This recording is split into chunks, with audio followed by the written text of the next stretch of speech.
জলপাইগুড়িতে দুর্ঘটনায় মৃত্যু হলো তৃণমূল নেতার। মঙ্গলবার রাতের বেলা এই ঘটনা ঘটে গোশালা মোড় জাতীয় সড়কে। এই দুর্ঘটনা, বাইকে করে মেয়েকে নিয়ে বাড়ি ফিরছিলেন তিনি, আর সেই সময়ই দুর্ঘটনার কবলে পড়েন।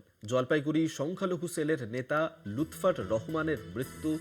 গুরুতর জখম অবস্থায় হাসপাতালে ভর্তি রয়েছেন তার মেয়ে। জলপাইগুড়িতে দুর্ঘটনাতেই মৃত্যু হয়েছে তৃণমূল নেতার এবং মঙ্গলবার রাতের বেলাতে এই ঘটনা ঘটে গোশালা মোড় জাতীয় সড়কে। সেখানেই দুর্ঘটনার কবলে পড়েন তৃণমূল নেতা।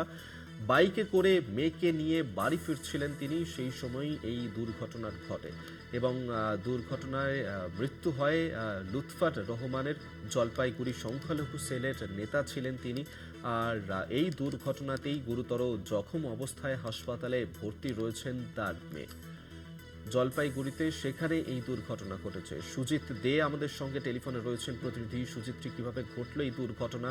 তৃণমূল নেতার মৃত্যু হয়েছে, তার মেয়ে গুরুতর জখম হয়েছেন, তিনি কি অবস্থায় রয়েছেন? দেখো, গতকাল রাতেই কিন্তু তার লুৎফর রহমান সংখ্যালঘু নেতা, তৃণমূল নেতা, সে কিন্তু তার মেয়েকে নিয়ে বাড়ি যাচ্ছিল। তার মেয়ে হচ্ছে টিউশনি থেকে নিয়ে যাওয়ার সময় যে জলপাইগুড়ি গৌশালা মোড়, সেই গৌশালা মোড় তিনি রাস্তা পার করতে যান। সেই সময় কিন্তু একটি লরি তাকে ধাক্কা মারে। তার মেয়ে কিন্তু ছিটকে পড়ে, তার উপর দিয়ে কিন্তু গাড়ি চলে যায়। ঘটনাস্থলে কিন্তু থেকে গাড়িকে কিন্তু 2 কিলোমিটারের মতন ওই যে গাড়ির সামনে থাকা কিন্তু ছেঁচড়ে নিয়ে যায়। ওই লুৎফর রহমান কিন্তু সেখানেই পড়ে থাকে। ঘটনাস্থল থেকে কিন্তু পুলিশ কিন্তু লুৎফর রহমান তার মেয়েকে কিন্তু উদ্ধার করে কিন্তু জলপাইগুড়ি গভর্নমেন্ট মেডিকেল কলেজে নিয়ে যাওয়া হয়। ঘটনাস্থলেই কিন্তু তার মৃত্যু হয়েছে জানা গেছে। তারপরে কিন্তু উত্তেজিত জনতা কিন্তু ক্ষিপ্ত হয়ে কিন্তু পুলিশের গাড়ি কিন্তু ভাঙচুর করে। রাস্তার যে জাতীয় সড়ক, সেই জাতীয় সড়কও কিন্তু অবরোধ করে। ঘটনাস্থলে কিন্তু জলপাইগুড়ির আইসি ও অ্যাডিশনাল এসপি, ডিএসপি, ট্রাফিক সবাই এসে কিন্তু নিয়ন্ত্রণে আছে।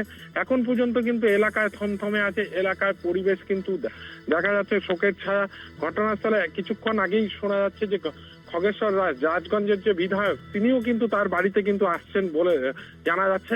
এখন পর্যন্ত কিন্তু আজ কিন্তু দুপুরের মধ্যেই কিন্তু জলপাইগুড়ি মেডিকেল কলেজে ময়নাতদন্তের পরে কিন্তু তার পরিবারের হাতে কিন্তু দেহ তুলে দেবে জানা যাচ্ছে।